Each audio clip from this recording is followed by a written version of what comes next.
informatique ou électroménager, nous sommes sur un site internet de vente en ligne qui regroupe 13 000 références. Un véritable magasin virtuel de commerce électronique. C'est en 1999 que Khalid Saidi, originaire d'Oujda, a créé en France la société Microchoix et lancé un site de e-commerce pour vendre du matériel informatique et multimédia. Très vite, le site cartonne et notre jeune diplômé en commerce international décide de rentrer au Maroc et de reproduire l'expérience à partir de sa ville natale d'Oujda. Bon, voilà, la journée commence comme d'habitude, donc il faut consulter un petit peu tous les messages. Aujourd'hui, c'est une journée un petit peu exceptionnelle, c'est une journée d'arrivage de marchandises. Donc il faut toujours se renseigner auprès du transitaire pour savoir si tout s'est bien passé, si la marchandise va partir à l'heure. La journée de Khalid Saidi commence toujours par le traitement des quelques dossiers qui bloquent, soit au niveau du transport ou au niveau de la douane. Aujourd'hui, il est sur ses gardes. Une commande qui va être livrée à Tantan attire son attention et il décide de s'assurer lui-même de ce qu'elle soit livrée à temps. C'est un petit peu également une chose exceptionnelle. Nous avons une commande qui vient d'assez loin, qui vient donc de Tantan. C'est pas la porte à côté, mais ça veut dire en quelque sorte qu'il a produit dans les endroits où il se trouve, et c'est pas toujours évident de trouver le produit. Donc, en quelque sorte, aujourd'hui, Microchoix a réellement, je dirais, une demande qui existe bel et bien au Maroc et à travers toutes les villes du royaume. Fatim Zahra est au téléphone en permanence avec les clients. C'est une véritable hotline à elle toute seule. Son travail consiste dans le traitement des commandes, depuis leur atterrissage sur le site jusqu'à l'élaboration de la facture. Rôle qui nécessite de sa part d'être à longueur de journée de bonne humeur. Donc on a différents liens sur le système pour pouvoir voir les produits qui sont commandés sur le site. Donc dès qu'on vérifie la disponibilité, donc c'est un produit disponible au magasin, donc on appelle le client, ça c'est automatique. Donc chaque client ici au Maroc est tenu en fait à être pour confirmer bien sûr l'adresse de livraison, l'adresse de facturation, le produit qu'il s'agit bien sûr du bon produit et en même temps du mode de paiement et bien sûr le reste qu'il aura à payer. La société emploie une soixantaine de personnes issues essentiellement d'écoles informatiques. Elles ont été formées par la suite aux métiers spécifiques du e-commerce. Grâce à la vente en ligne, donc, de nouveaux métiers s'implantent au Maroc. Le premier, c'est celui des commerciaux web. Leur tâche est essentielle. Ils recherchent les meilleures offres sur le marché. Une fois l'oiseau rare déniché, ils saisissent les fiches techniques. C'est un travail qui exige une mise à jour quotidienne du site, car le site doit évoluer à longueur de journée. Au départ, il y avait un très très grand défi, de par le fait qu'il fallait imposer deux missions. Il fallait imposer la première mission qui est celle de la vente par correspondance, qui n'existe pas du tout au Maroc, sans parler de l'Internet. Alors que la vente par correspondance existe déjà en Europe depuis plus d'un siècle. Les gens achètent en catalogue et achètent à distance. Au Maroc, ça n'existe pas.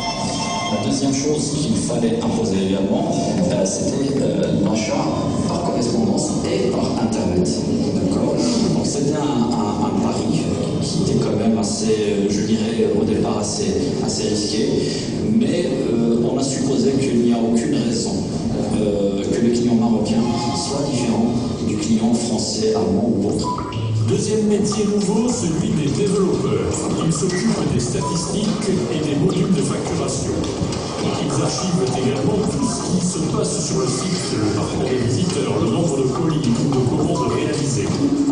Chaque client qui surfe sur le site est donc suivi de près afin de mieux le connaître et de cerner ses besoins. Notre site est relié à un ensemble de fournisseurs européens. Notre plateforme va charger l'ensemble de ces informations 2 ou 3 fois par jour, d'accord. Donc elle va rassembler tout ce qui est disponibilité de stock chez le fournisseur, tout ce qui est fiche technique, tout ce qui est prix, tout ce qui est beaucoup de choses, pour pouvoir modifier ces informations-là et puis les apporter au client final. Le client peut aussi se renseigner sur sa commande via le call center qui gère les appels qui proviennent du Maroc et de France. La plupart des appels reçus sont relatifs au mode de paiement. choix Maroc, le paiement se fait par chèque ou en espèces, puisque le paiement par carte de crédit n'existe pas encore au Maroc. Dans le cadre actuel au Maroc, sans qu'il y ait de législation, ça aurait été difficile pour le client de payer par carte bleue un produit qu'il n'a pas encore réceptionné. Donc nous, notre atout au départ, c'est qu'on a voulu justement gagner cette confiance. On disait au client, vous commandez pas de problème, vous avancez aucun fonds, vous attendez de recevoir votre marchandise et c'est à partir de là que vous payez. À quelques mètres des bureaux se trouve le dépôt de la société. Une équipe de techniciens rassemble les ordinateurs commandés par les clients. Le service logistique, lui, s'occupe de la préparation des colis. Une fois le bon de commande prêt, l'article est emballé dans un film noir, le protégeant contre la casse, avant qu'il ne soit empaqueté. La livraison doit se faire en principe dans les 48 heures. Grâce à l'acharnement de Khalid Saïdi et de son équipe, la société a pu faire ses preuves en moins de 2 années d'existence. Mais cela n'aurait sans doute pas été possible sans l'apport de la société mère en France. Le lancement du site a nécessité des investissements qui sont très très importants, que ce soit en termes de publicité, ce qui coûte d'ailleurs le plus cher, mais en termes également de ressources humaines qui sont également à un coût très très important. Sans parler, nous en tant qu'entreprise qui avait déjà cette expérience, nous avons déjà bénéficié, on va dire, d'une plateforme qui était déjà là. Mais quelqu'un qui va tout démarrer à zéro, ça nécessite un certain investissement. Le nouvel objectif de la société, c'est l'ouverture de magasins de vente directe à travers le Maroc. Aujourd'hui, la stratégie de l'entreprise est donc d'avancer en parallèle aussi bien sur le site que sur les magasins, car le client marocain a besoin de visualiser et de toucher le produit avant de l'acheter. L'expérience a démontré que ce modèle fonctionne bien au Maroc, que le client marocain est prêt bel et bien à acheter par Internet. Reste maintenant à remédier aux problèmes relatifs au mode de paiement. Il faut que certains aspects soient verrouillés, donc notamment tout ce qui est signature électronique, tout ce qui est paiement en ligne, tout ce qui est cryptage, et également le côté transport.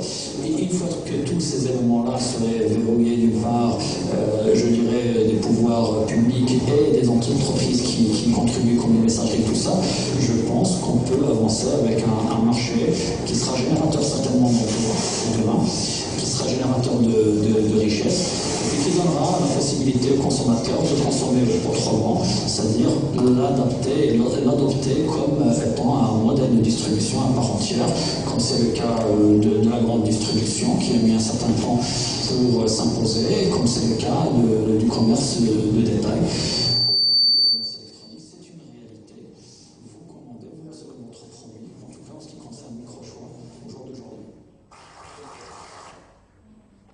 Voilà donc.